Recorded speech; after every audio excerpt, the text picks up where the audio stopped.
네, 안녕하십니까 여러분들. 오늘은 행정기본법에 대한 강의를 해드리도록 하겠습니다. 자, 일단 행정기본법의 주요 내용이라는 제가 강의안을 여러분들한테 배포해드렸는데요. 예, 그거를 보면서 설명을 해드리도록 하겠습니다.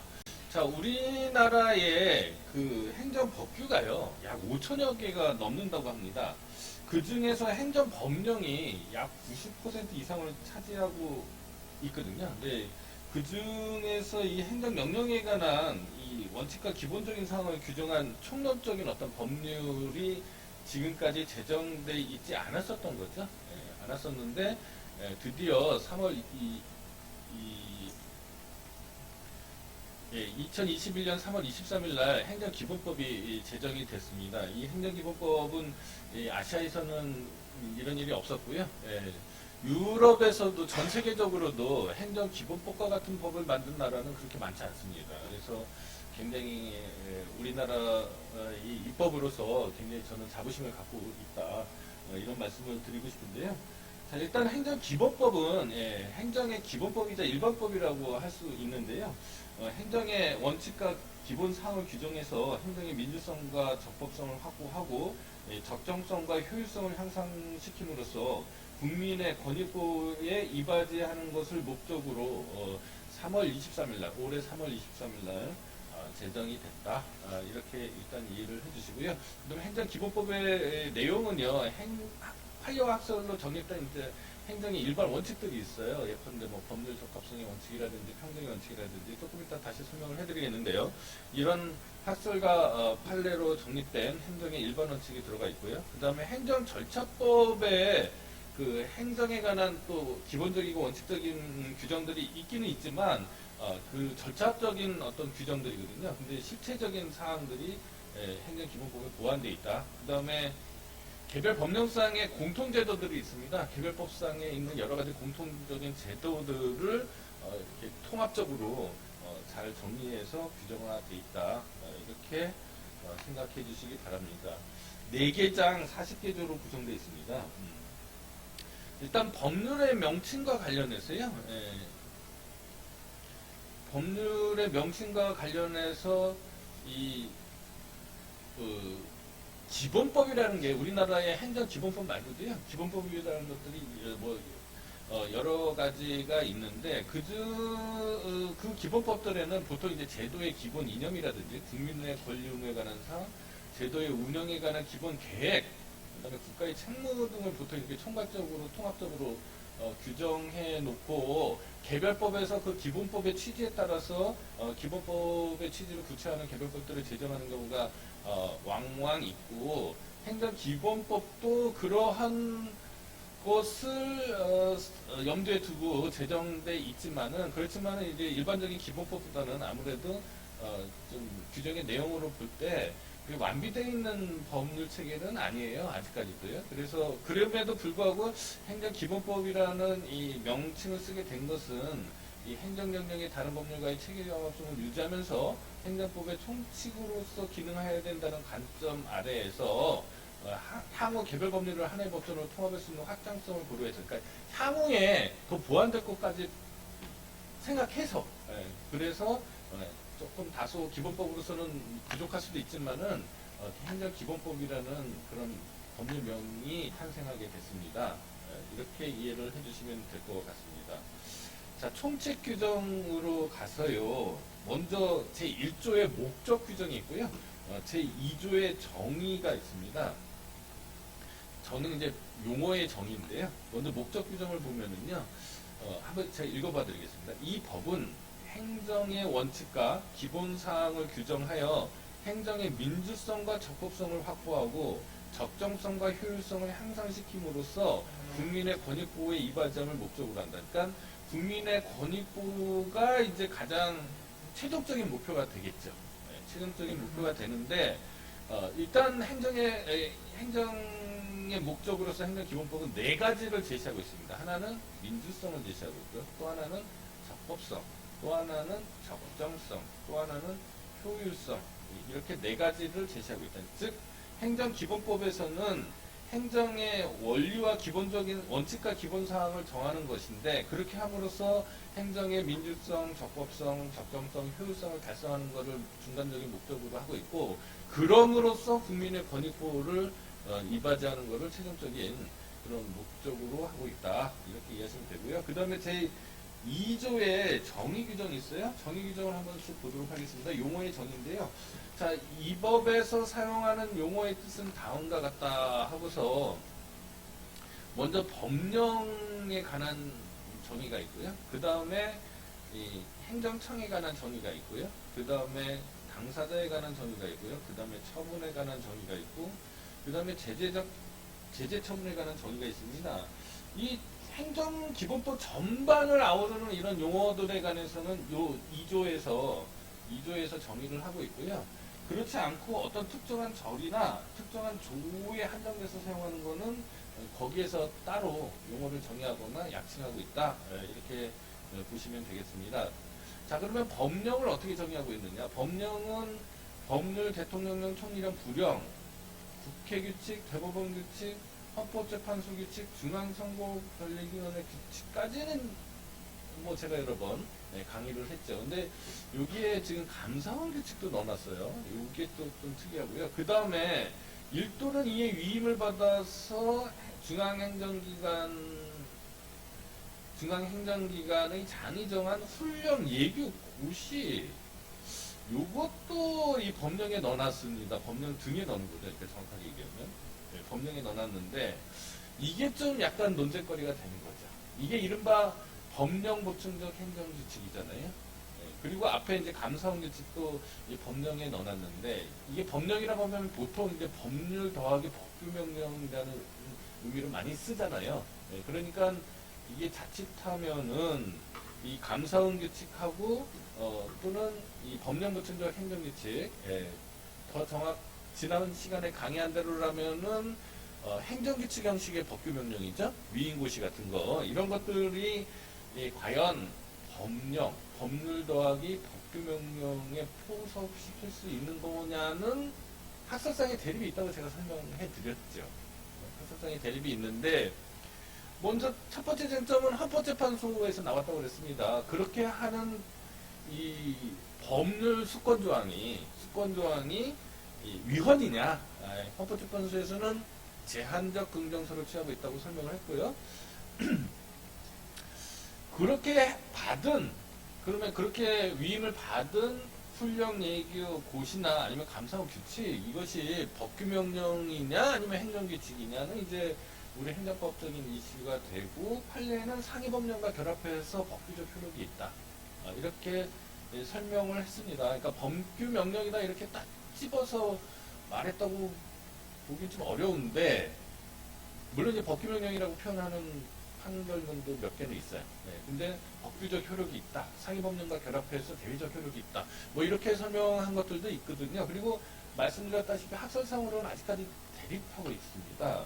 그럼에도 불구하고 이제 행정기본법에 법령 안에 이런 감사원 규칙하고 헌법에서 예정하고 있는 그 법규명령의 목록에 벗어나 있는 거죠. 감사원 규칙. 헌법에는 6가지인가를 예시하고 있다고 열거하고 있다고 그랬지 않습니까? 그래서 이 감사원 규칙하고 그 다음에 법령 보충적 행정규칙, 즉 행정규칙의 형식의 법규명령론에서 나오는 이 법령 보충적 행정규칙을 이게 성격이 학설상 대립이 있음에도 불구하고 행정기본법에서는 법령에 포함시켜서 향후에 다소간의 논란의 소지가 있을 것 같다, 이런 말씀을 드리고요. 그다음에 행정청은 뭐 지금까지 제가 설명을 하고 다른 이 법률에서 규정되어 있는 거하고 거의 같은 내용이에요. 조금 더 자세하게 되어 있습니다. 오해 소지도 없게 되어 있고요.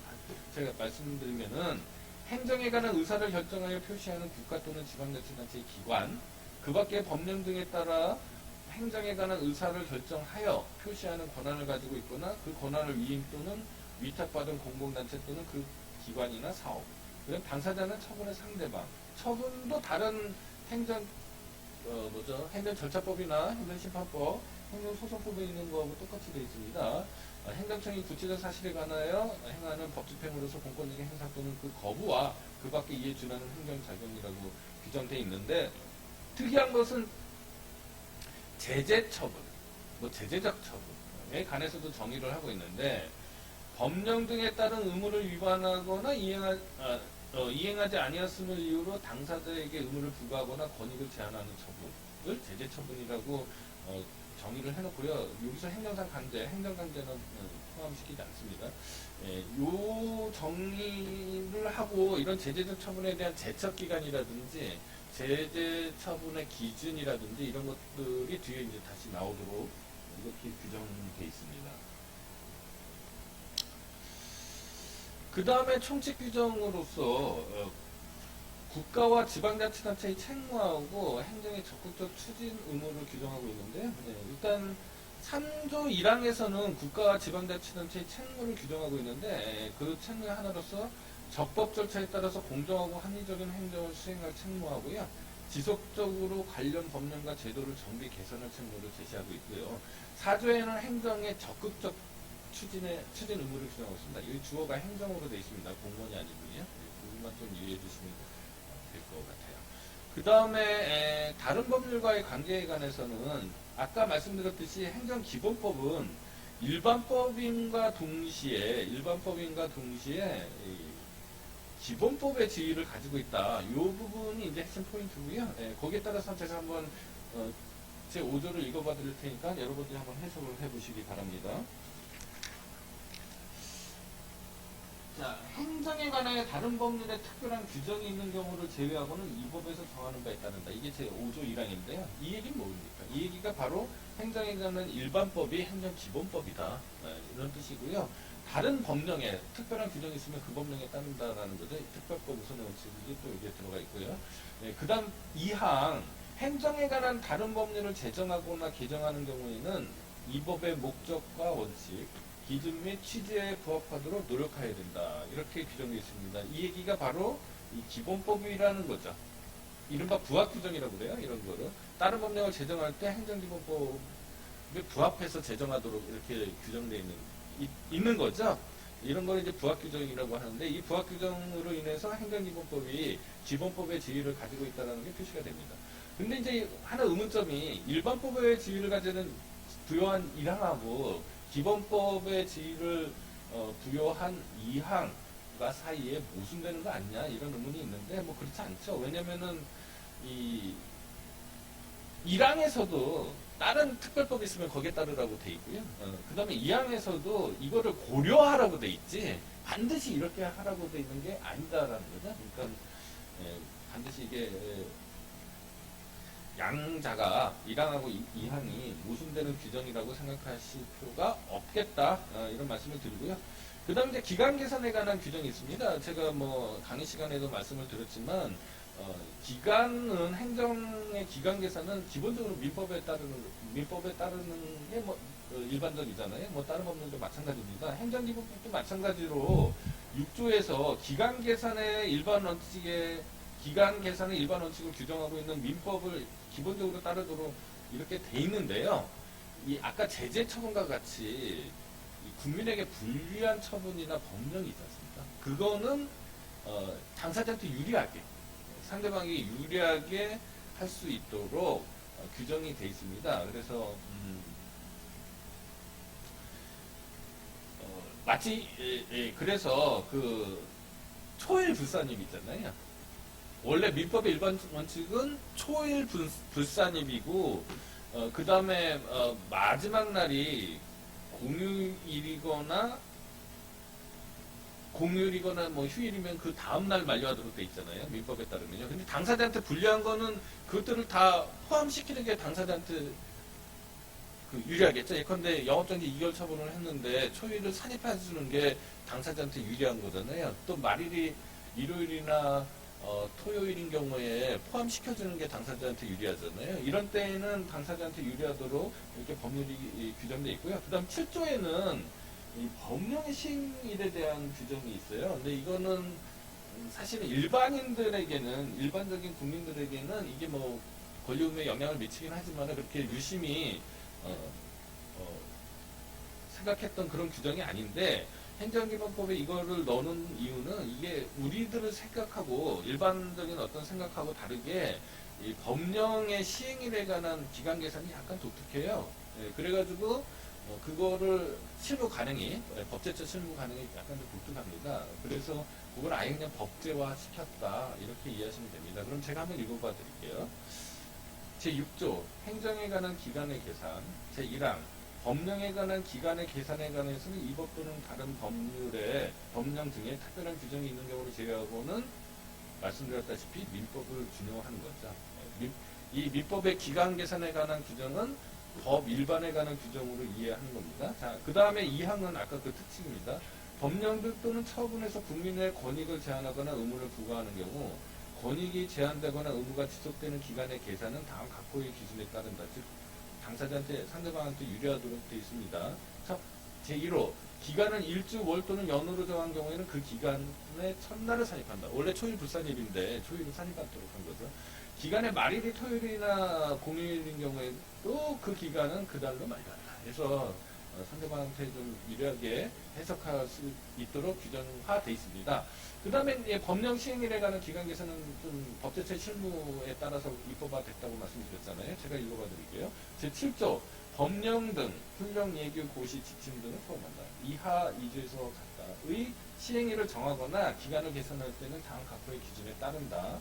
제1호 법령 등을 공포한 날로부터 시행하는 경우에는 공포한 날로 시행을 한다. 제2호 법령 등을 공포한 날로부터 일정한 기간이 경과한 날로부터 시행하는 경우 법령 등을 공포한 날을 첫날에 산입하지 아니한다. 제3호 법령 등을 공포한 날로부터 일정 기간이 경과한 날로부터 시행하는 경우 그 기간의 말일이 토요일 또는 공휴일일 때는 그 말일로 기간이 만료한다. 이렇게 되어 있습니다.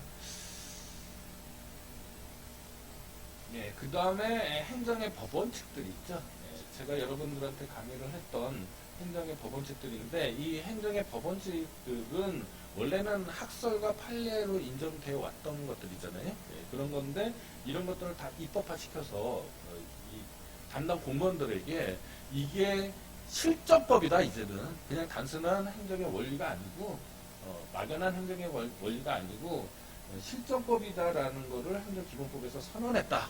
이렇게 좀 이해를 해주시기 바랍니다. 자, 하나씩 한번 살펴보도록 하겠습니다. 우리가 이제 보통 이 법률 적합성의 원칙이라는 것을 법치행정의 원칙으로 입법화를 했습니다. 제8조 행정작용은 법률에 위반되어서는 아니 되고 이건 법률 우위의 원칙을 얘기하는 거죠. 그죠? 국민의 권리를 제한하거나 의무를 부과하는 경우와 그 밖에 국민 생활에 중요한 영향을 미치는 경우에는 법률에 근거해야 된다. 제가 여러분들한테 항상 말씀드렸습니다. 법률의 근거를 유보로 이해하시면 된다고 그랬죠? 예, 법률 유보의 원칙이라고 이해하시면 됩니다. 법률 유보의 원칙 중에서 국민의 권리를 제한하거나 의무를 부과하는 경우, 즉 침해 유보설이죠. 침해 유보설하고 그 밖에 국민 생활에 중요한 영향을 미치는 경우, 뭐죠? 중요사항 유보설, 본질성 이론. 예, 양자를 결합해서 입법화됐다고 이해를 해주시기 바랍니다. 그 다음에 평등의 원칙입니다. 제9조 행정청은 합리적인 이유 없이 국민을 차별하여서는 아니 된다. 뭐 또 설명할 필요는 없을 것 같아요. 그 다음에 비례 원칙이에요. 비례 원칙. 자, 비례 원칙 세 원칙을 고스란히 담아놨습니다. 첫 번째는 행정 목적을 달성하는데 유효하고 적절할 것. 이거 뭐라고 그랬습니까? 적합성의 원칙이라고 그랬죠. 제2호 행정 목적을 달성하는데 필요한 최소한도에 그칠 것. 이거는 최소 침해 원칙, 뭐 필요성의 원칙. 제3호 행정작용으로 인한 국민의 이익 침해가 그 행정작용이 의도하는 고익보다 크지 아니할 것. 이익형량을 하라는 뜻이죠? 네, 이익형량을 하는 뜻입니다. 상당성의 원칙 또는 협의의 비례 원칙이라고 합니다. 네, 제11조에는 이제 신의성실의 원칙에 대해서 규정하고 있는데요. 이거는 제가 여러분들한테 강의할 때 민법에서 신의성실의 원칙이라고 설명했던 거를 행정기본법에서는 성실 의무의 원칙하고 권한남용 금지 원칙으로 입법화되어 있습니다. 자, 한번 읽어봐 드릴게요. 제11조 제1항 행정청은 법령 등에 따른 의무를 성실히 수행해야 된다. 이거는 그야말로 민법 제2조에 나와 있는 신의 성실의 원칙을 행정법적 버전으로 입법화한 거죠. 그래서 성실 의무의 원칙이 됐습니다. 예, 그 다음에 2항, 제2항, 행정 권한을 남용하거나 그 권한의 범위를 넘어서는 아니 된다. 이거는 이제 민법의 권리 남용 금지 원칙인데요. 예, 행정청은 권리의 행사자가 아니라 권한의 행사자잖아요. 그래서 권한 남용 금지 원칙으로 입법화되어 있다. 이렇게 이해를 하시면 될 것 같습니다. 그 다음에 이 중요한 원칙이 있죠. 그죠? 신뢰보호의 원칙을 규정하고 있는데요. 일단 1항에서는 우리가 통상 생각하는 신뢰보호 원칙을 그냥 그대로 규정하고 있고요. 제2항에서는 이 묵시적 견해표명으로 인한 신뢰보호의 문제, 즉 적극적인 어떤 공적인 견해표명이 아니고요, 묵시적으로 이 권한을 행사하지 않음으로써 이 공적인 견해표명에 준하게 되는 그런 사태를 벌어들이는 경우를 실권의 법리라고 그랬죠. 네, 실권의 법리를 규정하고 있는데, 여러분들이 이제 뒤에서 보시면 아시겠지만 이 제재 처분에 대한 제척기간이라는 조항이 또 있어요. 제23조에 규정되어 있거든요. 제23조에 제재 처분의 제척기간에 관한 규정이 있습니다. 이 얘기는 실권의 법리에 대한 특별 조항이죠. 그러니까 신뢰보호 원칙을 적용하는데, 특히 실권의 법리를 적용하는데 먼저 23조에 제재 처분의 제척 기간에 관한 조항이 먼저 걸리면 그거부터 적용을 하는 거고요. 네, 그 외에 나머지 처분에 대해서는 23조 2항이 적용이 되는 관계다. 이렇게 해석을 하셔야 됩니다. 자, 그러면은 한번 제12조를 신뢰보호 원칙에 관한 규정을 제가 한번 읽어봐 드릴게요. 제1항, 행정청은 공익 또는 제3자 이익을 현저히 해할 우려가 있는 경우를 제외하고는, 이거 이익형량 하라는 뜻이죠? 네. 공익과 사익 간의 이익형량 하라는 뜻입니다. 행정에 대한 국민의 정당하고 합리적인 신뢰를 보호하여야 된다. 이거는 이제 그 신뢰보호 원칙을 좀 이렇게 정제해서 만든 규정이라고 보면 되죠. 네. 그 다음 제2항, 행정청은 권한 행사의 기회가 있음에도 불구하고 장기간 권한을 행사하지 아니하여 국민이 그 권한을 행사하지 아니할 것으로 믿을 만한 정당한 사유가 있는 경우에는 그 권한을 행사해서는 아닙니다. 이게 실권의 법리잖아요. 네, 실권의 법리. 다만 공익 또는 제3자 이익을 현저히 할 우려가 있는 경우에는 예외로 한다. 이건 뭐 당연한 거를 규정해 놓은 거죠. 앞에 그 신뢰보호 원칙이든 뒤에 실권의 법리든 간에 다 신뢰보호 원칙에서 신뢰보호 원칙의 한 내용들이잖아요. 그러니까 이익형량이 다 신뢰보호의 한계로서 작동하고 있다는 것을 규정한 거다. 이렇게 이해를 하세요. 자, 그 다음에 이제 부당결부 금지 원칙이죠. 부당결부 금지 원칙은 제가 여러분들한테 강의해드린 대로 보통 부관이죠, 부관. 부관과 그 다음에 마지막 시간에 제가 여러분들한테 강의했던 새로운 의무이행 확보 수단에서의 그 한계나 기능, 뭐 요거에 관한 규정인데, 요거에 관한 원칙인데, 행정기본법에서는 뭐 모든 행정작용에 이 부당결부 금지 원칙이 작동하도록 이렇게 규정이 되어 있습니다. 제가 읽어봐 드리겠습니다. 제13조. 행정청은 행정작용을 할 때 상대방에게 해당 행정작용과 실질적인 관련이 없는 의무를 부과해서는 아니 된다. 이게 바로 부당결부 금지 원칙인 거죠. 예, 지금까지의 얘기가 행정의 법원칙에 관한 얘기였고요. 그 다음에 이제 행정작용에 관한 규정으로서 처분에서 첫 번째 법 적용의 기준이죠. 제가 예전에 한번 어렴풋이 여러분들한테 말씀을 드렸는지 모르겠는데요. 이런 겁니다. 예컨대 어떤 신청시가 있고요. 신청시가 있고 어떤 처분에 대해서요. 신청시가 있고 그 다음에 처분시가 있죠. 처분시가 있고 그 다음에 판결 선고시가 있는데 좀 그림이 좀 이상하네요. 판결 선고시가 있어요. 선고시가 있는데 만약에 이 중간에 법령이 개정이 됐다거나 사실관계가 변동이 됐다. 또는 여기에서 이 법령이 개정됐거나 사실관계가 변동이 됐다. 그러면은 자, 신청을 할 때에는 어떠한 처분이 받아들여질 거라고, 이 신청 당시에는 받아들여질 거라고 생각해서 신청을 했는데 법령이 중간에 개정이 됐어요.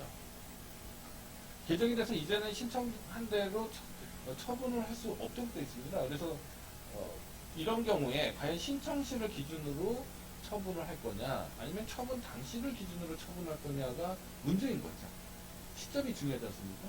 그리고 처분 시에는 만약에 어떤 처분을 할 수 없도록 돼 있었는데, 나중에 이제 재판을 하면서 판결 선고할 때쯤 되니까 이때는 다시 법령이 개정이 돼서 다시 처분을 할 수 있도록 돼 있어요. 그러면은 결국은 시점이 이 처분의 적법 여부를 가르는 중요한 이슈가 되죠. 그럼 어느 때가 되는 거냐? 어느 때가 되는 거냐면은 판례하고 우리 학설의 일반적인 사고방식은 처분시입니다. 이 처분시의 법령에 따라서 처분의 위법 여부를 따지도록 되어 있고요. 다만 이제 신청시에는 신청이 받아들여질 수 있는 법적인 어떤 조건이 형성이 되어 있었는데, 행정청이 이 사람을 이제 괴롭히려고 또는 뭐 다른 이유로 이 처분을 지연시키고 있는 거죠. 그런 사이에 법령이 개정이 됐다. 이런 경우에는 고지식하게 처분시로 계속 할 수는 없는 거죠. 그렇지 않습니까? 네, 그런 것들이 지금 이 행정기본법에 반영이 돼 있고요. 그 다음에 우리가 형법에서 말하는 죄형법정지 원칙과 관련돼 있는 건데, 이 시적범위죠. 그러니까 위반행위 시에 어떤 잘못을 저질러서 제재적 처분을 가해야 된다고 할 때, 제재적 처분을 가해질 당시에는 해당 법령이 있는데 위반행위 시에는 해당 법령이 없다고 치자고요. 그러면은 제재적 처분 시를 기준으로 위반행위에 대한 제재를 가하게 되면 이른바 소급적용 금지 원칙에 위반되는 거죠. 그리고 반대로 위반행위 시에는 위반행위 시에는 뭐 그것이 중한 것으로 제재를 받아야 될 것으로 법령이 규정되어 있었는데, 이게 나중에 처분 시에는 완화되어 있다거나 아니면 제재를 가할 수 없도록 되어 있으면은 유리하게 소급 적용을 해주겠죠. 무슨 뜻인지 했겠죠? 네. 그런 식으로 법률이 규정되어 있습니다. 자, 한번 봐드릴게요. 제14조입니다.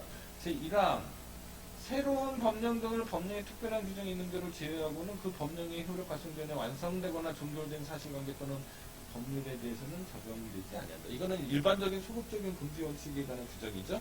자, 제2항 당사자의 신청에 따른 처분은 법령에 특별한 규정이 있거나 처분 당시에 법령을 적용하기 곤란한 사정이 있는 경우를 제외하고는요. 이 뒤부터가 중요하죠. 처분 당시에 법령에 따른다. 처분 시설을 입법화한 겁니다. 자, 제3항 법령 등을 위반하는 행위의 성립과 이에 대한 제재 처분은 법령에 특별한 규정이 있는 경우를 제외하고는 법령 등을 위반한 행위 당시의 법률에 따른다. 이게 또 중요하죠. 법령을 위반 행위 시설이라고 합니다. 다만 법령 등을 위반하는 행위 후 법령 등의 변경에 의하여 그 행위가 법령 등을 위반하는 행위에 해당하지 아니하거나 제재 처분 기준에 가벼워진 경우로서 해당 법령 등의 특별한 규정이 있는 경우 없는 경우에는 변경된 법령을 적용한다. 즉 제재 처분 시에 감경되거나 완화되어 있으면은 제재 처분 시의 기준으로 하라는 얘기죠. 위반 행위 시로 하지 말고요. 자, 이 뒤에 부분은 형법에서는 이게 상식이죠. 형법에 규정도 있고요. 근데 행정법에서는 이런 규정이 없었습니다. 그래서 판례는 이 경우에도 지금 현재 판례는 이 경우에도 위반행위 시에 법령에 따라서 처분을 하라고 돼 있었어요. 근데 이 규정이 생김으로써 아마 그 판례는 이제 더 이상 성립하기 어려울 것 같아요. 자, 그 다음에 처분의 효력에 관한 규정이 제15조에 있습니다. 처분의 효력에 관한 규정이 제15조에 있는데 먼저 조문부터 한번 읽어봐 드리겠습니다. 제15조 처분은 처분은 권한이 있는 기관이 취소 또는 철회하거나 기관의 경과 등으로 소멸되기 전까지는 이거 어디서 많이 들은 얘기죠? 제가 여러분한테 엄청 강조했었던 얘기죠? 자, 처분을 취소 철회할 수 있는 기관은 어디라고 그랬죠? 세 군데라고 그랬습니다. 일단 처분청, 네. 처분청이 직권 취소를 하죠. 그 다음에 쟁송 취소로서 행정심판위원회가 있고요. 그 다음에 그 행정법원이 있는 거죠. 네. 이런 권한 있는 기관이 처분을 취소하거나 또는 철회하거나 기관의 경과 등으로 소멸하기 전까지는 유효한 것으로 통용된다. 이 공정력에 관한 규정이네요. 그죠? 다만 이제 이 공정력, 요 유효한 것으로 통용되는 힘, 유효한 것으로 통용되는 힘의 상대방이 지금 규정되어 있지 않잖아요. 만약에 그게 일반 처분의 상대방이나 이해관계인이면은 이제 공정력이라고 하고, 제3의 국가기관이라고 하면은 이제 구성요건적 효력이라고 하는데, 지금 이 조문만으로는 양자가 구분되어 있지 않습니다. 그래서 이 처분의 효력은 아마도 공정력하고 구성요건적 효력을 아우르는 그런 규정이라고 이해해 주시기 바라고요. 다만 무효인 처분은 처음부터 그 효력이 발생하지 않는다. 이건 뭐 당연한 규정인데 주의적으로 아마 규정을 해놓은 것 같아요. 그 다음에 이제 처분의 결격사유에 관한 건데, 요거는 이제 그 직업 선택의 자유를 제한하는 거하고 관련이 돼 있어서 입법 지침으로서 결격사유에 관한 규정을 미리 법률에 명확하게 규정하도록 할 수 있는 그런 조항을 뒀습니다. 자, 이건 한번 읽어보고 넘어가도록 하겠습니다. 제1항 자격이나 신분 등을 취득 부여할 수 없거나 인가, 허가, 지정, 승인, 영업 등록, 신고, 수리 등을 필요로 하는 영업, 사업 등을 할 수 없는 경우 없는 사유는 법률로 정한다. 결격 사유를 규정할 때는 다음 각호의 기준에 따른다. 제1호 규정의 필요성이 분명할 것. 제2호 필요한 항목만 최소한으로 규정할 것. 제3호 대상이 되는 자격, 신분, 영업 또는 사업 등과 실질적 관련이 있을 것. 제4호 유사한 다른 제도와 균형을 이룰 것. 근데 여기서 이제 한 가지 조금 해설해 드려야 될 거는 뭐 좀 당연할 수도 있는데요. 여기에서 지금 신고 수리라고 돼 있잖아요. 그러면은 이게 수리를 요하는 신고만을 의미하는 거냐라고 오해할 수 있는 소지가 있지만은 수리를 요하지 않는 신고업도 여기에 포함된다고 봐야겠죠. 그렇지 않으면은 좀 규정이 이상하잖아요. 그러니까 이거는 예시로 보고요. 이 등도 있으니까 예시로 봐서 반드시 수리를 요하는 신고만 여기에서 얘기하는 신고 수리가 아니고 수리를 요하지 않는 신고도 포섭되는 걸로 생각하시기 바랍니다. 그 다음에 부관에 관한 규정입니다. 자, 부관은 여러분들도 잘 아시잖아요. 이 행정행위에 탄력성을 부여하는 거죠. 탄력성을 부여하는 그런 취지입니다, 원래는. 그래서 부관은 주된 행위에 부과된 종된 규율이다. 그래서 처분의 효과를 제한하거나 의무를 부과함으로써 국민의 권리 의무에 영향을 미치는 효과가 있는데, 이 부관을 붙이면서 행정행위의 어떤 내용이 풍성해지는 거예요. 풍성해지는 건데, 다만 이제 부관을 남발하게 되면은 이 국민이 뜻하지 않는 권리나 이익이 침해가 생길 수가 있기 때문에 행정기본법에서는 이에 관한 규정을 두고 있는 겁니다. 그리고 제가 통설 판례를 설명했고 재견해를 설명한 적이 있었는데, 이 부관에 대해서 재량행위는 언제든지 붙일 수 있다라는 거는 어느 견해나 마찬가지잖아요. 근데 이제 그 재량이 없는 처분의 경우, 즉 기속행위의 경우에는 또 요건 충족적 부관을 붙일 수 있는 게 아닌가. 그죠? 요건이 1, 2, 3, 4가 있는데 4만 빠져 있다. 그러면은 4의 요건을 충족하는 걸 조건으로 행정행위를 발령하면은 상대방한테 더 유리한 효과가 발생하니까 기속행위의 경우에도 요건 충족적 부과는 가능한 거가 아니냐. 그리고 나한테 물었을 때 제 견해는 그거다. 라고 설명을 했는데 행정기본법에서는 채택되지 않았습니다. 법률에 규정이 있는 경우에만 기속행위에는 부과를 붙일 수 있도록 되어 있고요. 그 이유는 이제 그런 편리함도 있지만 요건 충족적 부과를 허용하게 되면은 행정청이 혹시 부정부패에 연루될, 그러니까 요건 충족적 부과를 하면서 부정부패에 연루될 수가 있잖아요. 그런 유혹이 있을 수 있잖아요. 그런 가능성이나 아니면은 민원인들이 이 요건이 충족되지 않았는데 행정행위를 발령해달라고 조금 무리한 지정을 할 수도 있잖아요. 그런 것들을 우려해서 우려한 결과라고 이해하시면 될 것 같아요.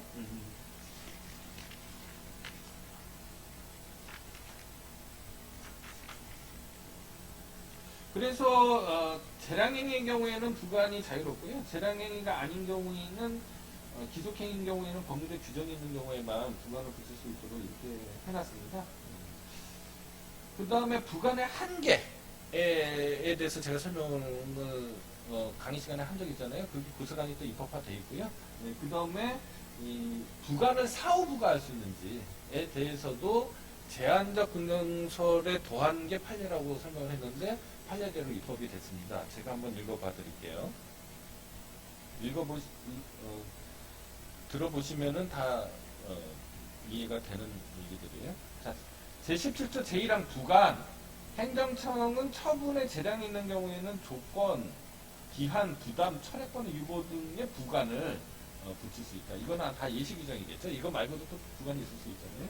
제2항 행정청은 처분의 재량이 없는 경우에는 법률에 근거가 있는 경우에 부관을 붙일 수 있다. 아까 설명을 해드린 이거고요. 제3항 행정청은 부관을 붙일 수 있는 처분을 다음 각호 어느 하나에 해당하는 경우에는 그 처분을 한 후에도 부관을 새로 붙이거나 종전의 부관을 변경할 수 있다. 부관의 사후 부과 또는 부관의 사후 변경에 관한 규정이고요. 긍정설, 부정설, 제한적 긍정설이 있었고 판례는 조금 더 나아갔다고 얘기했었는데 제한적 긍정설보다 그대로 입법화됐습니다. 첫 번째, 법률에 근거가 있는 거. 두 번째, 당사자의 동의가 있는 거고. 세 번째, 요까지 하면 이제 제한적 긍정설이죠. 사정이 변경되어 부관을 새로 붙이거나 종전의 부관을 변경하지 아니하면 당해 해당 처분의 목적을 달성할 수 없다고 인정되는 경우. 요거까지 포함되면 이제 기존의 판례 입장하고 똑같이 됩니다. 그 다음에 부관은 다음 각호의 요건을 적합하여야 된다. 제1호, 해당 처분의 목적이 위배되지 않을 것. 제2호, 해당 처분과 실질적인 관련이 있습니다. 2호하고 관련된 게 부당결부 금지원칙이죠. 제3호, 해당 처분의 목적을 달성하기 위해 필요한 최소한의 범위 수가 이렇게 되어 있습니다. 자, 부관에 대한 설명을 여기까지 하고요. 그 다음에 위법 부당한 처분의 취소죠. 취소하고 철회에 대한 구별 문제 제가 설명해 드린 적이 있습니다. 그죠? 취소는 뭡니까? 여기서 말하는 취소는 이제 직권 취소를 얘기하는 거죠. 취소하고 철회의 공통점은 뭐예요? 처분이 한 번 효력을 발생했는데 사후적으로 효력을 소멸시킨다는 점에서는 취소하고 철회가 공통되지만 취소는 위법 부당한, 넓은 의미의 하죠. 위법 부당한 처분에 대하여 시정을 하는 거죠. 하자의 시정이죠. 그게 취소라고 그랬고요. 철회는 애초에 적법하게 성립된 행정행위죠. 적법하게 성립된 행정행위 또는 처분인데 이 사정 변경, 행정행위의 효력을 유지시켜야 될 만한 수 없는 사정 변경이 생겨서 그 사정 변경을 반영해서 행정행위의 효력을 소멸시키는 것을 철회라고 그랬어요. 그래서 취소하고 철회는 강학상 엄격히 구분되는 건데 실적법에서는 취소도 취소고 철회도 취소고 이렇게 규정한 경우가 거의 100%라고 설명을 해드렸는데 행정기본법은 분리를 했습니다. 구분을 했어요. 그래서 취소하고 철회를 구분해서 규정을 하고 있는데 그러니까 제18조에서는 취소에 관한 규정이고요.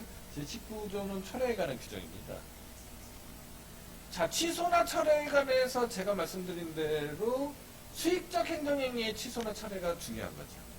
왜냐하면 상대방에게 이미 기득의 권리나 이익이 있는 거잖아요. 그러니까 그것을 취소나 철회하는 어떤 공익과 그죠? 상대방이 가지고 있는 신뢰하고 있는 그 이익이라는 사익과의 비교 형량인데 특히 취소의 경우에는 원칙적으로 소급표잖아요. 소급표인데 그것을 소급표를 할까 말까 또 역시 또 이익형량 문제라고 그랬잖아요. 그래서 수익적 행정행위의 취소는 이중의 이익형량이 필요하다. 이런 말씀을 드린 적이 있습니다. 첫 번째는 취소를 할까 말까에서도 일단 이익형량이 한번 들어가는 거고요. 그 다음에 그 취소의 효력을 소급시킬 거냐 말 거냐도 이익형량적 요소가 들어간다라고 설명을 해드렸는데 이 행정기본법이 제가 설명한 내용하고 거의 유사하게 입법화돼 있다. 이렇게 이해를 하시면 될 것 같아요. 자, 제18조부터 한번 읽어보도록 하겠습니다. 제18조 위법 또는 부당한 처분의 취소.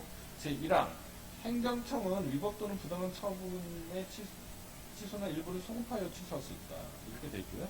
다만 당사자의 신뢰를 보호할 가치가 있는 등 정당한 사유가 있는 경우에는 장례를 향해 취소할 수 있다. 네, 그죠? 제2항 행정청은 제1항에 따라서 당사자에게 권리나 이익을 부여하는 처분을 취소하는 경우에는 취소로 인하여 당사자가 입게 될 불이익을 취소로 달성하는 고의가 비교형량, 이익형량이라는 얘기죠. 이익형량하여야 한다. 다만 다음 각 호에 해당하는 경우에는 그러지 않다. 제1호 거짓이나 그 밖에 부정한 방법으로 처분을 하는 경우. 이거는 그 신뢰에 보호가치성이 없다는 얘기죠. 제2호 당사자가 처분의 위법성을 알고 있거나 중대한 것이고 알지 못한 경우. 이 1, 2호는 제가 설명해드렸던 신뢰의 보호가치성의 문제인 겁니다. 그죠? 보호가치 없는 신뢰를 위해서 이익형량까지 해줄 필요는 없는 거죠. 그 다음에 제19조는 그죠? 철회에 관한 규정입니다. 이미 다 설명을 했기 때문에 한번 읽어봐 드릴게요. 자, 제19조 철회, 적법한 처분의 철회. 제1항 행정청은 적법한 처분이 다음 각호 연한에 해당하는 경우에는 그 처분의 전부 또는 일부를 장례를 향하여 철회할 수 있다. 제1호 법률에서 정한 철회 사유에 해당하게 된 경우. 제2호 법령 등의 변경이나 사정 변경으로 처분을 더 이상 존속시킬 필요가 없게 된 경우. 제3호 중대한 공익을 위하여 필요한 경우. 제2항 행정청은 제1항에 따라서 처분을 철회하려는 경우에는 철회로 인하여 당사자가 입게 될 불이익을 철회로 발생하는 고니까 비교형량이 된다. 역시 이익형량 하라는 얘기고요. 그 다음에 요거의 의미가 그죠? 특히 3호의 의미가 이 근거불효설과 철회의 근거불효설과 근거필요설이라는 견해 대립의 단초가 되는 거라고 설명을 했었습니다. 그러니까 행정기본법이 제정되기 전에는요, 철회가 수익적 행정행위의 철회는 침입적 효과가 발생하잖아요. 그런데 그 철회에 대한 근거 규정이 없는데 어떻게 철회를 할 수 있겠느냐라는 게 이제 근거 불효설이 되는 거고요. 근거 필요설이 되는 거고요. 그 반대 견해가 행정의 적응성이라든지 이런 것들을 위해서 근거 필요설이 있었고 판례는 근거 필요설이 있었는데 이제는 뭐 행정기본법에 요게 입법화 됐으니까 더 이상 이 견해의 대립의 문제 소재가 없어진 거죠. 이제는 더 이상 견해 대립이 있을 수 없을 것 같아요. 자, 그 다음에 자동적 처분에 관한 규정인데요. 자동적 처분에 관한 규정은 이제 여러분들이 좀 생소하실 거예요. 이거는 이제 최근에 제4차 산업혁명에 대응하고 행정의 디지털화를 촉진하거나 아니면 그것을 반영해서 자동화된 처분에 대한 근거 규정입니다. 자, 자동적 처분에 대한 거는 이게 완전히 자동적 처분인 거죠. 그러니까 일부만 자동적 처분인 경우는 뭐 이 법률 조항을 굳이 적용 안 해도 뭐 그냥 하면 되는 거죠. 그리고 이게 재량적 판단, 재량행위에 대해서까지 이 자동적 처분을 할 수 있게 하는 게 AI가 막 발달되면 가능할까요? 아직까지는 좀 우려되는 바가 크죠. 그래서 이 재량 행위에 대해서는 제20조가 적용이 안 되도록 되어 있습니다. 그리고 요 20조는 그냥 법률의 근거를 만들 수 있는 그런 규정에 불과한 거지 이 별도의 개별법이 없이는 이 규정대로 되는 게 아니다. 이렇게 이해해 주셔서 약간 좀 방침적, 좀 프로그램적 이런 규정이라고 이해를 해 주시기 바랍니다. 당장 어떤 이 조문 자체로 어떤 법률의 효력이 발생한다 라고 보기는 좀 어려울 것 같아요. 한번 읽어봐 드릴게요. 제20조 행정청은 법률로 정하는 바에 따라서 완전히 자동화된 시스템, 인공지능 기술을 적용한 시스템을 포함한다로 처분을 할 수 있다. 다만 처분에 재량이 있는 경우에는 그러지 아니하다. 이렇게 되죠. 자, 그 다음에 재량 행사의 기준하고 제재적 처분의 기준도 역시 좀 일단 21조 재량 행사의 기준은 재량 행위에 있어서의 어떤 뭐라고 볼까요? 이익형량에 관한 얘기고요. 그거를 해야 된다는 거. 그리고 재량권의 이탈감형에 관한 기준이라고 설명드리면 될 것 같고요. 그 다음에 이제 제재처분의 기준은 이거는 입법 방침. 그 다음에 제재처분의 일반 원칙, 뭐 이런 것들을 그냥 규정해 놓은 거다. 입법 방침이니까 이제 당장은 그 자체로 효력은 있다고 보기가 어려울 것 같아요. 입법에 대한 지침이니까요. 그래서 먼저 21조 재량 행사의 기준이 굉장히 중요한 조항이긴 하지만 원칙적인 기준이죠. 행정청은 재량이 있는 처분을 할 때에는 관련 이익을 정당하게 형량하여야 하며 그 재량권의 범위를 넘어서서는 아니 된다. 재량권의 일탈남용을 하면 안 된다라는 얘기예요. 그 다음에 제22조 제재처분의 기준 제1항 제재처분의 근거가 되는 법률에는 제재처분의 주체, 사유,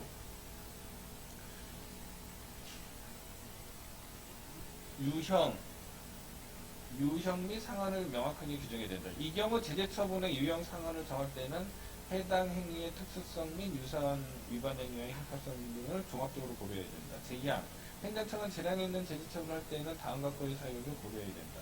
제1호 위반 행위의 동기, 목적 및 방법. 제2호 위반 행위의 결과. 제3호 위반 행위의 횟수. 제4호 그 밖에 제1호부터 제3호까지에 준하는 사항으로서 대통령령으로 정하는 사항. 예, 이런 거고요. 그 다음에 좀 이제 여러분들이 눈여겨 보실 만한 그런 조문이 하나 나왔습니다. 그죠? 이미 아까 실권의 법리에서 설명을 어렴풋이 하긴 했는데요. 상당히 중요한 그런 조문인데 2023년 3월 24일부터 시행이 됩니다. 바로 시행되는 게 아니고요.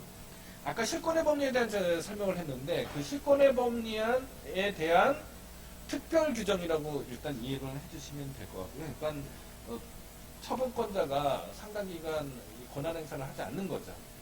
근데 그거를 좀 더 명확하게 기간 자체를 특정해 놨습니다. 5년 후의 기간을 특정해 놨고요. 그 다음에 그 대상을요, 제재처분이라고 해서 다, 제척기간에 걸리는 게 아니고요. 제재처분 중에서 인허가의 정지, 취소, 철회, 등록말소, 영업소 폐쇄와 정지에 가름하는 과징금 부과인데, 아까 제가 설명을 해드린 대로 인허가의 정지, 취소, 철회에서의 인허가는 인가, 허가, 지정, 승인, 영업 등록, 신고, 수리 등으로 정의가 됐잖아요. 그러니까 여기서 신고, 수리가 또 문제예요. 여기서 수리를 요하는 신고만을 포함한다고 하면은 수리를 요하는 신고나 인허가의 정지, 취소는 제척기간이 걸리는데 수리를 요하지 않는 신고업은 제척기간이 걸리지 않는다. 제재적 처분을 받아도 이상하죠. 해석이. 그러니까 요 신고 수리에는 수리를 요하는 신고뿐만 아니라 수리를 요하지 않는 신고도 포함된다고 해석하는 게 올바르겠다라는 게 제 견해입니다. 제 해석이고요. 그 다음에 기산점이에요. 5년인데 5년의 기산점은 법령 등의 위반 행위가 종료된 날로부터 5년입니다.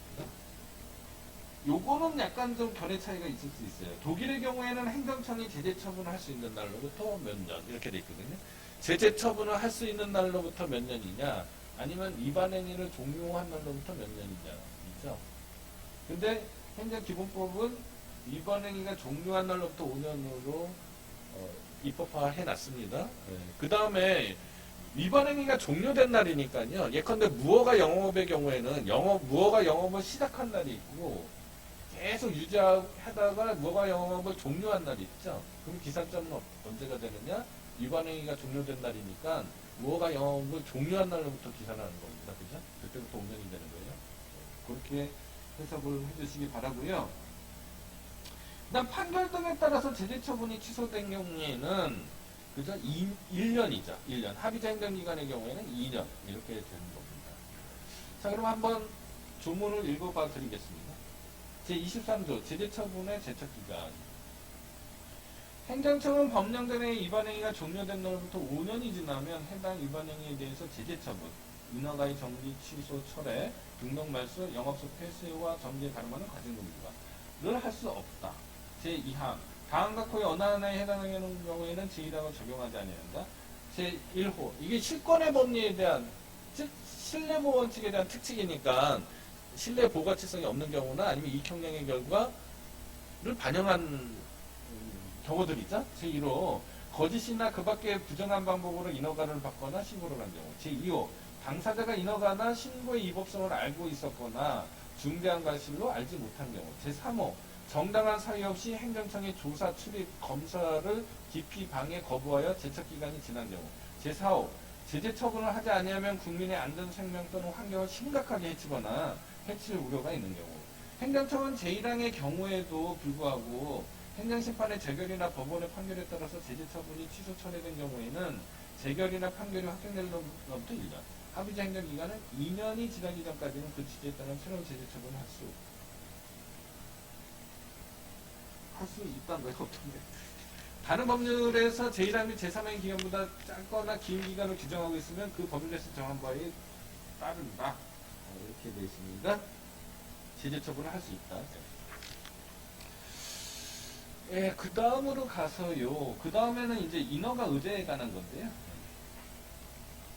자, 인허가 의제가 굉장히 좀, 그때 한번 제가 인허가 의제에 관한 설명을 했었잖아요. 예컨대 어떤 도시개발자, 어떤 도시계획이 이루어지고 있는 지역에 있어서는 그냥 단순하게 건축허가 하나만 달랑 받는다고 해서 집을 지을 수 있는 여건이 형성되는 게 아니다라고 설명을 했습니다. 그래서 건축허가에다가 토지 형질 변경 허가에다가 용도 지역도 변경해야지 뭐 등등등등 뭐 과거에 어떤 신문지상에서 문제가 됐었을 때 수십 가지의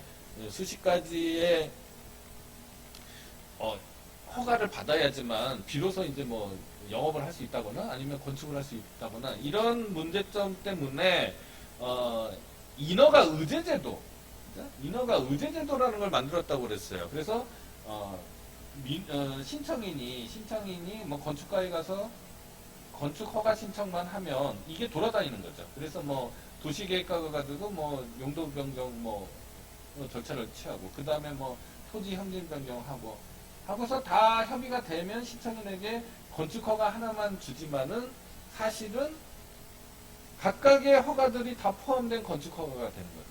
이거를 인허가 의제제도인데 이 인허가 의제제도는요 어떤 실제법적인 어떤 요건을 완화시켜주는 건 아니라고 그랬습니다. 그죠? 그냥 절차만 간소화시켜주는 거예요. 우리나라에 있어서의 인허가 의제제도는 실체법상의 요건이 면제되는 게 아니고요. 요건이 면제가 되는 게 아니고 그 절차적인 편의만 도모해주는 거다. 절차의 간소화가 입법 목적이다. 제도의 취지다.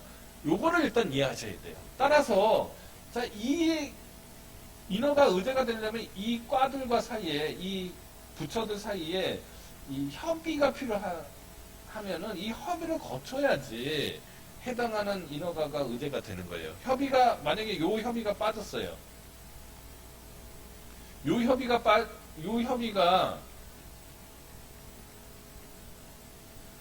빠졌어요. 그러면은 이 인허가 의제는 원래는 이렇게 이렇게 두 개의 의제가 되는데 이게 협의가 빠졌으면 요것만 협의된 것만 의제를 해주는 겁니다. 원리가 그렇게 돼 있어요. 네, 이렇게 이해를 하셔야 되고요. 그 다음에 이렇게 의제되는 인허가, 즉 관련 인허가에 대해서 다시 또 이 그 법률 조항에 따르는 또 다른 의제가 있거나 또 다른 법률들이 적용되는 조항들이 있을 거 아니에요. 그것까지 되는 건 아니에요. 그냥 이것만 인허가 의제가 될 뿐인 겁니다. 이렇게 이해를 하시고 조문을 한번 읽어봐 드리면서 제가 설명을 해드릴게요. 조문이 3개나 되는데요. 자, 읽어보겠습니다. 제24조 인허가의 기준, 의제의 기준. 제1항 2절에서 인허가의 의제란 하나의 인허가, 주된 인허가입니다. 주된 인허가를 받으면 법률이 정하는 바에 따라 그와 관련된 여러 가지 인허가, 의제되는 인허가죠. 관련 인허가를 받은 것으로 보는 것을 말한다. 즉 인허가 의제제도의 무슨 뜻인지 이거를 24조에 규정해 놨고요. 자, 24조 제1항에서 해놨고요. 제24조 제2항입니다. 인허가 의제를 받으려면 주된 인허가를 신청할 때 관련 인허가에 필요한 서류를 함께 제출해야 된다. 다만 불필요한 사유로 함께 제출할 수 없는 경우에는 주된 인허가가 행정청이 별도로 정하는 기한까지 제출할 수 있다. 아까 말씀드렸다시피 인허가 의제제도가 실체적 요건에 대한 면제가 아닙니다. 실체적 요건에 대한 면제가 아니기 때문에 단지 절차적 간소하기 때문에 다른 인허가의 요건도 갖춰야 된다는 걸 지금 설명하고 있는데요. 그다음 제3항 주된 인허가가 행정청은 주된 인허가를 하기 전에 관련 인허가에 관하여 미리 관련 인허가 행정청과 협의해야 된다. 제4항 관련 인허가 행정청은 제3항에 따른 협의를 요청받으면 그 요청을 받은 날로부터 20일 이내에 의견을 제출해야 된다. 이 경우 전단에서 정한 기간 내에 협의 여부에 관해서 의견을 제출하지 않으면 협의가 된 것입니다. 이건 이제 당사자의 편의를 도모해 준 거죠. 제5항 제3항에 따라서 협의를 요청받은 관련 인허가 행정청은 해당 법령을 위반하여 협의에 응하해서는 안 된다. 다만 관련 인허가에 필요한 심의, 의견 청취 등 절차에 관해서는 법률의 인허가 의제 시에도 해당 절차를 거친다는 명시적인 규정이 있는 경우에만 이를 거칩니다. 이건 뭐 절차의 간소화의 취지에 맞는 그런 규정이라고 이해하시면 될 것 같습니다. 그 다음 제25조 인허가 의제의 효과 제1항 24조 3항 4항에 따라 협의가 된 사항에 관해서는 주된 인허가를 받았을 때 관련 인허가를 받은 것으로다. 협의가 된 것만 인허가 의제가 되는 거예요. 제2항 인허가 의제의 효과는 주된 인허가에 해당 법률에 규정된 관련 인허가에 한정된다. 그러니까 재의제가 되거나 이렇지 않다라는 거를 표현한 규정입니다. 제26조 제1항 인허가 의제의 경우 관련 인허가 행정청은 관련 인허가를 직접 한 것으로 보아 관련 법령에 따른 관리감독 등에 필요한 조치를 해야 된다. 제2항 주된 인허가가 있은 후 이를 변경하는 경우에는 제24조 25조 및 2조 제1항을 준용한다. 제3항 이전에서 규정한 사항 외에 인허가 의제의 방법 그것께 필요한 사항은 대통령으로 정한다. 이렇게 규정되어 있습니다. 제가 설명드린 거 잘 이해하시면은 잘 생각해 보시면 이해가 된다고 믿습니다. 그 다음에 이제 공법상의 계약에 관한 조항이 있어요. 먼저 이거는 조문부터 한번 읽어봐 드릴게요. 행정청은 제1항입니다. 행정청은 법령 등을 위반하지 아니하는 범위 내에서 행정 목적을 달성하기 위해 필요한 경우에는 공법상 법률 관계에 관한 계약, 이하 공법상 계약이라고 합니다. 계약을 체결할 수 있다. 이 경우 계약의 목적 내용을 명확하게 적은 계약서를 작성해야 된다. 제1항의 뜻은 뭐냐면요. 일단 공법상의 계약이라는 용어를 썼습니다. 그죠? 네. 이거 말고 행정계약이라는 용어도 있다라고 설명했습니다. 근데 우리나라에서의 이 행정계약은 행정청이 체결하는 계약에 대한 일반을 얘기하는 거라서 행정청이 체결하는 행정청 또는 행정주체가 체결하는 공법적인 계약이 있고요. 그 다음에 사법적인 계약을 아우르는 즉 행정계약은 공법상의 계약 플러스 행정의 사법적 활동으로서의 계약을 포괄하는 것으로 이해하기 때문에 이 행정기본법은 이 포괄적인 어떤 행정계약에 관한 규정을 둔 게 아니에요. 아니고 그냥 공법상의 계약에 관한 규정만 둔 거다. 이렇게 이해하시면 되고요. 그러면은 행정의 사법적 활동으로서의 계약은 민법이나 국가계약법, 지방계약법 이런 것들이 적용되는 거예요. 자, 그리고 공법상의 계약은 법률에 위반되지만 않으면, 그죠? 그 공법상의 계약은 아무리 계약이라고 하지만, 그죠? 사법상의 계약하고 다르죠. 사법상의 계약은 어떻게 된다고 그랬습니까? 강행 규정이나 반사회적 행위가 아니라면, 그죠? 사법상의 계약은 법률을 깨죠. 법률 정을 깬다라고 제가 설명을 했잖아요. 그러나 이 공법상의 계약은 이 행정기본법 제27조 제1항에 규정되어 있는 것처럼 법령을 위반하지 않는 범위 내에서잖아요. 그죠? 법률 우위 원칙이 작동이 되는 겁니다. 작동이 돼요. 공법상의 계약을 체결할 수 있다. 이 경우 이제 단서는 후문은 그 서면제로 채택한 겁니다. 이 경우 계약의 목적 및 내용을 명확하게 적은 계약서를 작성해야 된다. 이렇게 되어 있고요. 제2항 행정청은 공법상 계약의 상대방을 선정하고 계약 내용을 정할 때 공법상 계약의 공공성과 제3자의 관계를 고려해야 된다. 이건 뭐 당연한 규정인데 규정화해놓은 거라고 이해하시면 될 것 같아요. 법전화. 다음에 이제 과징금이에요. 과징금의 개념에 대해서는 이미 설명을 해드렸는데 다시 한번 간단하게 말씀을 드리면은요, 그죠? 자, 어떤 수요 공급의 법칙에 의해서 그죠? 가격이 결정이 돼야 되는데 이 인위적으로 만약에 독점을 만들었다. 담합을 해서 인위적 독점을 하면은 가격이 이렇게 형성이 돼서 요만큼의 부정이익이 발생하는 거죠. 그러나 소비자들은 수백만 명, 수천만 명인데 그 소비자 한 명에게 이 손해는 소소한 액수잖아요. 근데 이분들이 그 소소한 액수를 손해배상을 받기 위해서 소송을 하기가 우리나라는 어렵게 돼 있다. 그러려면은 집단 소송이 활성화돼 있어야 되고 그 집단 소송을 좀 더 효율성 있게 하기 위해서는 징벌적 손해배상 제도가 또 부과가 돼야 된다. 이런 설명을 했는데 민법 쪽에서 아직 그런 제도적 완비가 안 이루어지고 있기 때문에 그럼 이 부정이익을 그대로 그러면은 이 위반행위자에게 귀속시키는 것도 말이 안 되잖아요. 그래서 요거를 환수하고 제재를 가하는 거를 과징금이라고 그랬잖아요. 이게 본래 의미의 과징금이고요. 이 본래 의미의 과징금에 변형된 과징금들이 있다고 그랬습니다. 특히 공익사업의 경우에 영업정지에 가름하는 과징금은 그런 거를 말씀드리는 거예요. 그러니까 예컨대 버스 운송 사업에 대해서 영업정지 2개월 처분을 하면은 그 버스 회사도 제재를 당하는 거지만은 그저 그 버스를 이용하는 시민들도 문제가 생기잖아요. 그래서 그 영업정지 2개월 동안의 이익을 생길 거를 환수해야 되는 거죠. 환수하면서 제재를 가하는 거죠. 이게 변형된 과징금인데 이 변형된 과징금이 무한히 확대되는 바람에 문제가 발생하고 있다라고 설명을 해드렸습니다. 예, 그거는 이제 과징금에 대한 개념이고요. 이 행정기본법에는 별 그렇게 중요한 내용들은 없고요. 그냥 28조에서 과징금에 대한 입법 기준, 뭐 고려 기준, 사항 이런 것들이 있고 28조에 납부에 관한 얘기들이에요. 그래서 29조요. 29조는 좀 기술적인 거니까 뭐 여러분들한테 굳이 읽어드릴 것까지는 없을 것 같고 여러분들이 그냥 읽어보시면 될 것 같고요. 자, 28조만 한번 읽어봐드리겠습니다. 제28조 제1항 행정청은 법령 등에 따른 의무를 위반한 자에 대하여 법률로 정하는 바에 따라 그 위반 행위에 대한 제재로서 과징금을 부과할 수 있다. 과징금은 근거가 되는 법률에는 과징금에 관한 다음 각부의 사항을 명확하게 규정해야 된다. 부가 징수 주체, 부가 사유, 상한액, 가산금을 징수하는 경우에 그 사항, 과징금 또는 가산금 체납시 강제 징수를 하는 경우 그 사람. 네, 이렇게 되어 있습니다.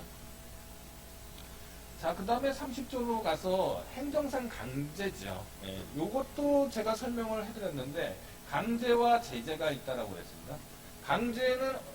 강제와 제재가 있는데, 이거를 합쳐서 행정집행 또는 행정의 실효성 확보 수단, 이렇게 설명한다라고 제가 말씀을 드렸는데, 자, 행정 강제는 의무를 이행시키거나, 의행시킨 것과 같은 효과를 발생시키는 것을 강제라고 그랬고요. 제재는 과거의 의무 위반에 대한 벌이죠, 벌. 함으로써 상대방에게 교훈을 주는 거죠. 이런 건데 지금 행정기본법에서는 행정 강제에 관한 규정이 있는 거죠. 자, 강제는 지금 뭐예요? 제재는 간접적이고 과거 지향적인 거고요. 강제는 그죠? 미래 지향적인 거죠. 네, 그런 차이가 있는 겁니다. 그거를 일단 염두에 두셔야 돼요.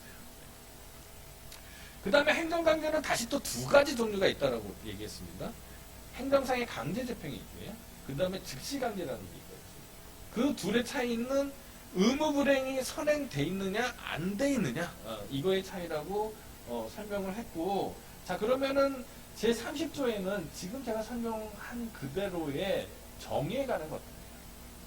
그래서 굳이 제가 안 읽어봐도 될 것 같아요. 제30조에서는 제1항에서 행정청은 행정목적을 달성하기 위해 필요한 경우에는 법률로 정하는 바에 따라 필요한 최소한의 범위에서 다음 각호의 어느 하나에 해당하는 조치를 할 수 있다 하고서 행정 대집행, 이행강제의 부과, 직접강제, 강제징수 요까지가 뭐예요? 강제집행이라고 얘기하는 거죠. 행정상 강제집행이라고 얘기하는 거고, 이 강제집행하고 즉시강제가 있다고 그랬죠? 네. 이렇게 되는 거고요. 제2항 행정상 강제조치에 관해 이 법에서 정한 사항에 필요한 사항은 따로 법률로 정한다 이렇게 돼 있고, 즉 행정집행법이 제정되는 거를 촉진한다, 촉구한다 이런 의미도 있습니다. 제3항은 형사, 행령, 보안처분, 관계법령에 따라 행하는 사항이나 외국인의 출입국, 난민 인정, 귀화, 국적회복에 관한 사항에 관해서는 이 법을 적용하지 않는다입니다. 이거보다 더 중요한 게 그 다음부터들이에요. 자, 이행강제금의 부과부터 일단 하나씩 보겠습니다. 이행강제금의 부과에 관한 조문이 상당히 길어요. 한번 먼저 읽어봐 드릴게요. 제1항 이행강제금의 부과가 부가 근거가 되는 법률에는 이행강제금에 관한 다음 각호의 사항은 명확하게 규정해야 된다. 요건 뭐 입법 지침에 관한 거니까 더 이상 안 읽어보고 여러분들이 보시면 될 것 같고요. 그 다음 제2항이요. 제2항. 행정처는 다음 각호의 사항을 고려해 이행강제 부과금액을 가중하거나 감경할 수 있다. 이것도 여러분들이 그냥 읽어보시면 될 것 같아요. 그죠? 자, 그 다음에 제3항. 행정청은 이해강제금을 부과하기 전에 미리 의무자에게 적절한 이행 기간을 정하여 그 이행 기간까지 행정상 의무를 이행하지 않으면 이행강제금을 부과한다는 뜻을 문서로 계고해야 된다. 즉 이행강제금을 부과하기 전에 계고부터 먼저 하라는 얘기고요. 절차적인 규정이죠. 제4항. 행정청은 의무자가 제3항에 따른 계고에서 정한 기한까지 행정상 의무를 이행하지 아니한 경우 이행강제금의 부과금액 사유 시기를 문서로 명확하게 적어 의무자에게 통지해야 된다. 여기까지도 그렇게 중요한 게 아니라 설명을 요하는 게 없죠. 제5항. 행정청은 의무자가 행정상 의무를 이행할 때까지 이행강제금을 반복하게 해서 부과할 수 있다. 자, 이행강제금을 한번 부과했어요. 한번 부과했는데 이행을 안 해요. 그러면 또 한 기간의 간격이 아마 법률이나 조례에 따로 정해져 있는데 보통 6개월 정도 됩니다. 6개월 후에 다시 한 번 더 이행강제금을 부과해서 이행을 할 때까지 부과하는 거죠. 반복해서. 이게 이제 이행강제금 제도의 기본 메커니즘이에요. 메커니즘인데 그 다음에 설명이 필요해요. 다만 의무자가 이행을 이행하면 새로운 이행강제금의 부과를 즉시 중지한다. 자, 아까 이게 행정 강제잖아요. 강제 집행이잖아요. 그러니까 장래를 향한다고 그랬잖아요. 근데 지금 시정명령을 했어요. 어떤 무허가 법문을 지은 사람한테 시정명령을 해서 몇 월 며칠 날까지 안 하면 이행강제 부과하겠다고 통지를 했는데 그 기간까지 이 사람이 이행을 안 했어요. 안 했는데 이행강제금은 이제 실제로 부과를 해야 되잖아요. 부과하려고 했는데 이행을 했어요. 그러면은 이미 이행강제금 부과 요건은 갖춰졌지만 아까 이행강제금의 제도적 취지가 뭐랬습니까? 장래를 향한 의무이행의 확보잖아요. 근데 이미 의무이행이 확보가 된 거잖아요. 그러니까 부과하면 안 된다라는 거예요. 상당한 기간이 지났어도, 해당 기간이 지났어도. 다만 이미 부과한 이행강제금은 징수해야 된다. 그죠? 부과는 할 수 없지만 징수를 하라는 거예요. 만약에 부과된 게 있습니다.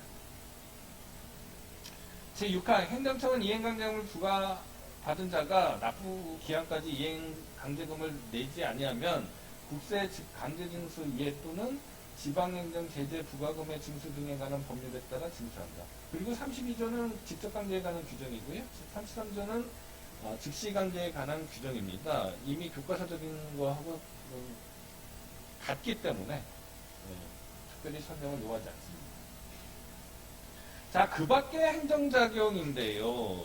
자, 수리를 요하는 신고하고 수리를 요하지 않는 신고. 그쵸? 말도 많고 탈도 많은 수리를 요하는 신고하고 수리를 요하지 않는 신고잖아요. 이것이 구별하기가 매우 어렵다고 그랬습니다. 판례에도 구별 기준을 명확하게 제시하지 못한다고 그랬죠. 근데 행정기본법에서 이 부분을 입법적으로 해결을 했습니다. 아주 환영할 만한 입법이라고 생각이 드는데요. 한번 읽어봐 드릴게요. 자, 34조. 법령 등으로 정하는 바에 따라서 행정청이 일정한 사항을 통제해야 하는 신고로서 법률의 신고의 수리가 필요하다고 명시되어 있는 경우에는 행정청이 수리하여야 할 효력이 있습니다. 즉, 법률의 신고의 수리가 필요하다고 명시되어 있는 경우에만 수리를 요하는 신고예요. 이제 아주 단순해졌어요. 그렇죠? 그동안 뭐 판례가 여러 가지 뭐 어떤 기준들을 제시했지만 다 필요 없어요. 법령에 수리가 필요하다고 명시되어 있는 경우만 수리를 요하는 신고가 됐습니다. 자, 수리를 요하는 신고는 행정기본법 34조에 규정되어 있고요. 수리를 요하지 않는 신고는 행정절차법에 이미 규정이 되어 있죠. 40조. 그런데 이 시행일이 2023년 3월 24일이에요. 약 2년이 남았어요. 왜 이렇게 됐을까요? 법령의 수리를 요한다고 돼 있는 경우면 수리를 요하지 않는 신고이니까 수리를 요하는 신고와 수리를 요하지 않는 신고를 입법적으로 지금 정비해야 되죠. 그 사이에. 그 사이에 정비하라는 뜻입니다. 자, 그 다음에 또 어떤 규정이 있는지 또 살펴보도록 하겠습니다. 자, 35조 수수료하고 사용료에 관한 규정입니다. 이거는 뭐 어려운 건 아니니까. 자, 개념만 우선 알려드릴게요. 수수료는 서비스에 대한 대가입니다. 용역에 대한 대가고요. 사용료는 물건이나 시설에 대한 대가예요. 사용의 대가를 사용료라고 합니다. 자, 먼저 읽어봐. 이거는 뭐 조문만 읽어보면 될 것 같습니다. 제35조 제1항. 행정청은 특정인을 위한 행정 서비스를 제공하는 자에게 법령으로 정하는 바에 따라서 수수료를 받습니다. 법령으로 정하는 겁니다. 자, 행정청은 공공시설의 재산 등의 이용 또는 사용에 관해서 사전에 공개된 금액이나 기준에 따라 사용료를 부과합니다. 즉, 수수료는 법령에 정하는 바에 따라서고요. 사용료는 사전에 공개된 금액이나 기준에 따른 거죠. 제3항. 제1항 및 제2항에도 불구하고 지방자치단체 경우에는 지방자치법에 따릅니다. 이건 그렇고요. 그 다음에 또 여러분들이 눈여겨봐야 할 제도, 행정기본법에서 특별히 신경 써서 만든 제도 두 가지가 있어요. 하나는 이의신청이고요. 또 하나는 재심사제도입니다. 이 부분들은 여러분들이 좀 주의 깊게 읽어보고 해석해야 됩니다. 잘 알아두셔야 돼요. 자, 이의신청하고 행정심판의 일단 관계 문제잖아요. 이의신청에 관한 여러 가지 견해가 있습니다. 여러 가지 견해가 있는데 저는 개인적으로 이 행정심판법이 적용될 때의 이의신청과 행정심판법이 적용될 때의 이의신청, 헌법이 적용될 때의 이의신청 또는 행정심판의 개념들은 이 개념과 개념의 범주는 상대적으로 살펴봐야 된다는 게 제 견해인데 일단 이 행정기본법은 행정청, 처분청에 대한 불복이죠. 또는 리뷰를 요구하는 것을 이의신청이라고 정해놨습니다. 그 다음에 중요한 건 뭐냐면 가장 중요한 것 중에 하나인데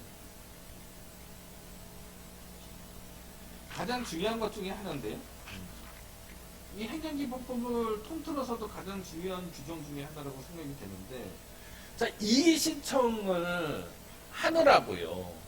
그죠? 이의신청을 하느라고 제소기간을 놓치는 경우가 있죠. 자, 제소기간은 어떻게 돼요?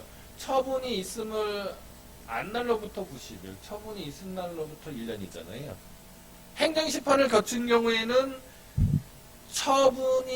행정심판의 재결이 있음을 송달된 날로부터 90일, 재결이 있은 날로부터 1년이잖아요. 그러면은 이의신청이 뭐냐는 거지.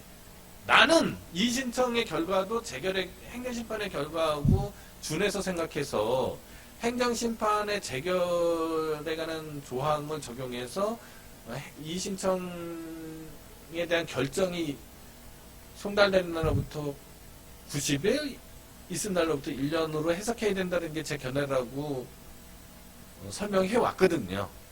근데 판례는 뜻밖에도 이의신청은 행정심판의 재결에 준해서 생각할 수 없다라는 거예요. 즉 행정심판법에 따르는 행정심판만이 또는 행정심판을 배치할 수 있는 행정심판만이 행정소송의 제소기간의 기산점이 될 수 있다는 게 판례입니다. 이렇게 되면 어떤 문제가 생기냐면 어떤 사람이 이의신청 제도가 있어서 이의신청을 했는데 결과가 뒤늦게 나왔어요. 그 사이에 처분이 있음을 안 날로부터 90일이 지날 수가 있죠. 그러면 제소기간이 지나서 각하된다. 이렇게 판례의 결론이 되는 겁니다. 이렇게 되면은 국민들한테는 불이 타죠. 이 부분을 갖다가 입법적으로 해결을 해놨습니다. 이의신청을 법제화시켰고, 그러니까 정규 법제화시켰고, 그 다음에 그 판례의 문제점을 입법적으로 해결하는 게 있다. 일단 이렇게 이해를 하시고 이 조문을 한번 읽어보도록 하겠습니다. 제36조 처분에 대한 이의신청 제1항 행정청의 처분 행정심판의 대상이 되는 처분만을 여기서 말하는 겁니다.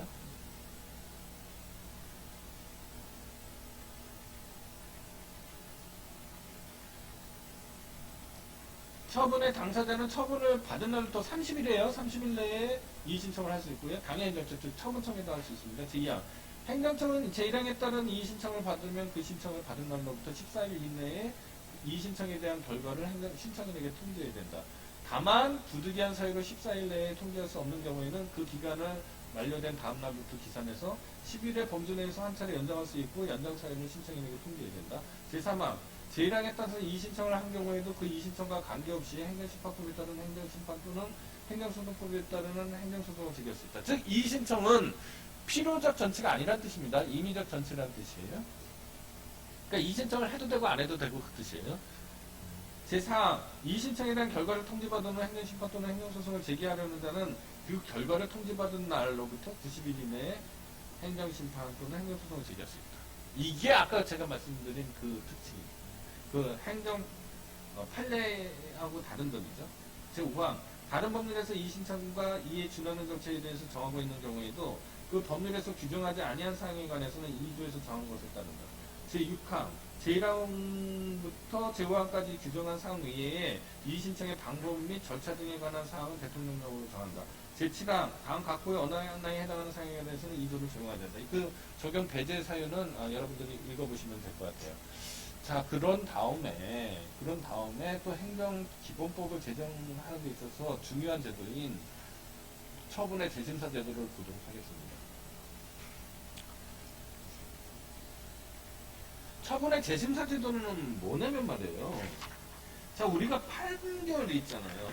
판결의 경우에 그 판결이 이제 더 이상 불복할 수 없게 되면은 기판력이 발생하죠. 그죠? 기판력이 발생했는데 다시 그 판결에 상응하는 사유를 들어서 다시 소송을 제기하면은 그죠? 전에 소송하고 후에 소송 사이에 모순이 발생할 수도 있고요. 그 다음에 소송 경제에 반하게 되잖아요. 그래서 이 기판력 제도의 본질은 반복금지, 모순금지라고 이해하시면 됩니다. 그래서 판결을 확정시키는 거죠. 이와 유사한 처분에도요, 불가쟁력이라는 게 있죠. 그리고 확정력이라는 게 있습니다.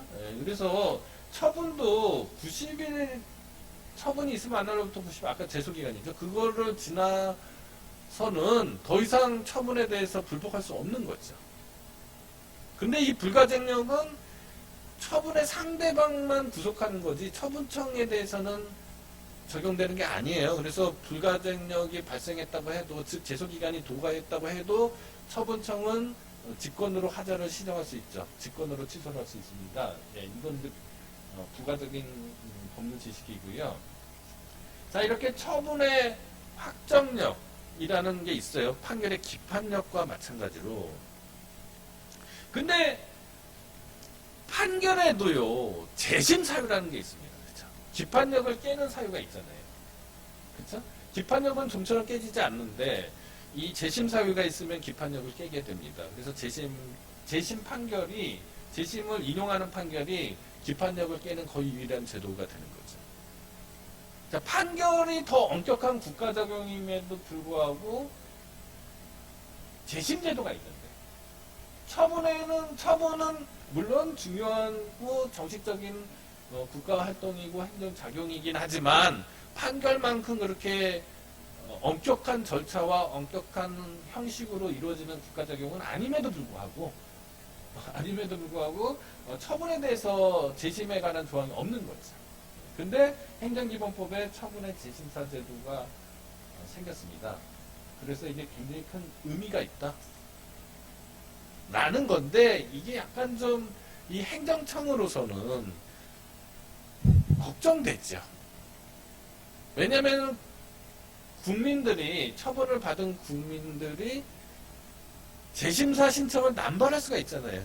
누구나 다 그냥 재심사 해달라고 요구하면은 곤란하겠죠. 그래서 이 재심사 신청을 좀 제한할 필요는 있는데 이게 조금 과도하게 제한이 돼 있어요. 그래서 위헌의 소지가 좀 있는 것 같아요. 자, 하나씩 설명을 해드릴게요. 읽으면서 설명을 해드리도록 하겠습니다. 자, 처분의 재심사 제도 제1항 당사자는 제재 처분하고 행정상 강제가 일단 빠졌어요. 이것도 아까와 같은 우려에 대한 반영이에요. 제재 처분도 빠지고요. 행정 강제도 빠졌습니다. 2조에서 행정심판 또는 행정소송 및 그 밖의 쟁송을 통해서 다툴 수 없게 된 경우 이제 확정력이 생긴 거죠. 근데 여기서 또 확정 판결이 또 빠졌어요.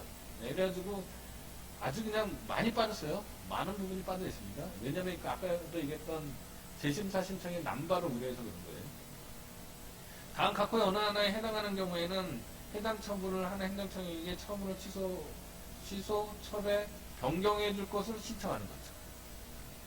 신청할 수 있다. 자, 그 사유가 뭐냐? 첫 번째, 처분에 근거가 된 사실관계 또는 법률관계가 추후에 당사자에게 유리하게 바뀐 경우.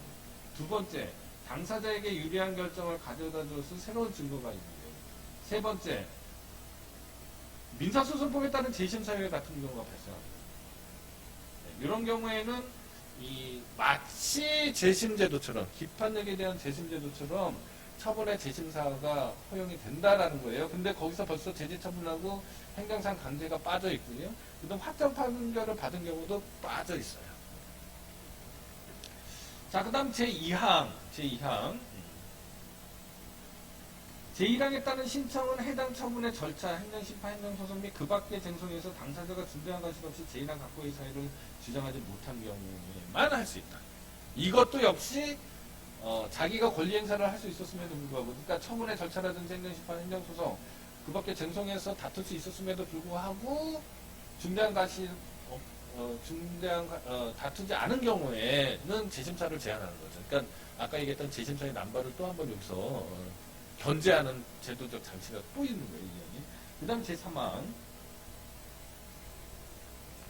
제1항에 따른 신청은 당사자가 제1항 각호의 사유를 안 날려도 60일이에요, 60일. 해야 되는 거죠. 그리고 처분이 있은 날로부터 5년이 지나면 할 수가 없고요. 그 다음에 제1항에 따른 신청을 받은 행정청은 특별한 사정이 없으면 신청을 받은 날로부터 90일 이내에 처분의 재심사 결과를 통지해야 되고, 다만 부득이한 사유로 90일 이내에 통지할 수 없는 경우에는 다시 90일이죠. 연장할 수 있다는 거예요. 제5항입니다. 제4항에 따른 처분의 재심사 결과 중 처분을 유지하는 결과에 대해서는 행정심판, 행정소송, 그 밖의 쟁송수단을 통해서 불 것이 없다. 이게 문제적 조항인 거죠. 일종의 재심사 신청에 대한 기각 결정이죠. 또 처분이죠. 처분인데 헌법에서 재판 청구권이 있고요. 보장되어 있고요. 그 다음에 행정소송에서 개괄주의를 채택하고 있잖아요. 그죠? 처분이기만 하면 취소소송을 제기할 수 있는 거잖아요. 근데 재심사 결과를 유지하는 것자, 재심사 기각 결정에 대해서 불복할 수 없도록 하는 것은 재판 청구권에 대한 침해가 아닌가라는 반론이 있고, 상당히 영향력 있는 견해죠. 경청할 만한 견해죠. 앞으로 이게 조금 문제가 될 것 같아요. 만약에 그 견해가 받아들여지면 위헌인 거고요. 재심사제도의 어떤 특수성을 반영해서 뭐 이미 확정된 처분에 대해서 수혜적으로 재심사제도를 둔 거니까 뭐 불법할 수 없어도 뭐 과도한 기본권의 제한이 아니다 라고 하면은 이제 합헌이 될 거죠. 네. 그런 기로에 있다. 위헌성 시비가 분명히 있다 라는 말씀을 드리는 겁니다. 제6항 행정청이 제18조에 따른 취소와 제19조에 따른 철회는 처분의 재심사에 의해서 영향을 받지 아니한다. 이 얘기는 아까 뭐예요? 직권 취소, 즉 처분청만 처분의 상대방만 구속하는 거죠. 불가증력은요. 네, 그에 관련된 설명입니다. 그러니까 행정청이 직권으로 취소하는 건 이 재심사제도하고 전혀 관계가 없다는 얘기예요. 그 다음에 제7항, 제1항부터 제6항까지 규정 외에 처분의 재심사의 방법 및 절차에 관한 규정은 대통령령으로 들어간다. 제8항, 다음 각호의 어느 하나에 해당하는 사항에 관해서 이대로 적용하지 않는다. 이렇게 돼 있습니다. 여기까지 설명이 돼서 이제 끝난 줄 아셨겠지만, 이 재심사와 관련해서 상당히 재심사하고 취지가 비슷한 판례가 있죠. 처분의 변경 신청권이라고 기억나시나요? 예컨대 원칙적으로 판례는 뭐예요? 처분의 변경 신청권이 법령상의 신청권이 아니라면 조리상의 신청권은 원칙적으로 부정되는 게 판례죠. 그죠? 근데 예외가 있었단 말입니다. 예외가 있었어요. 예외가 뭐였느냐?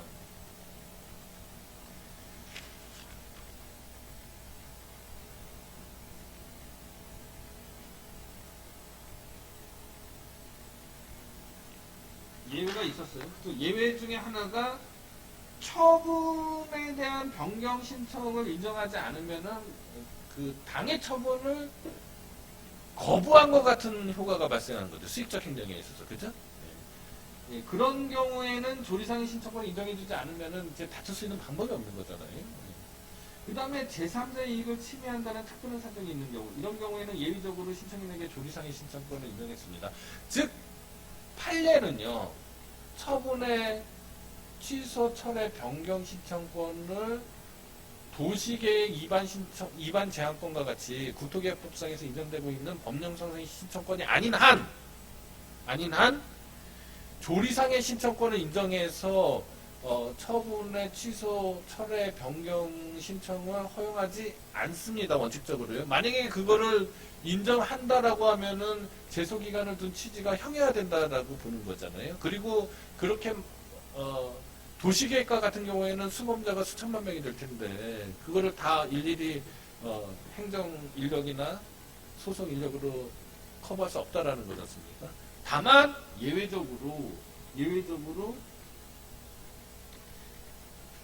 도시계획의 변경 신청에 대한 행정청의 거부가 결과적으로 당의 처분 자체를 거부하는 셈이 되는 경우에는, 그죠? 그 구체적인 예에 대해서는 제가 강의 시간에 이미 다 했기 때문에 더 구체적인 예를 들 필요가 없습니다. 지금 여러분들이 찾아보셔야 돼요.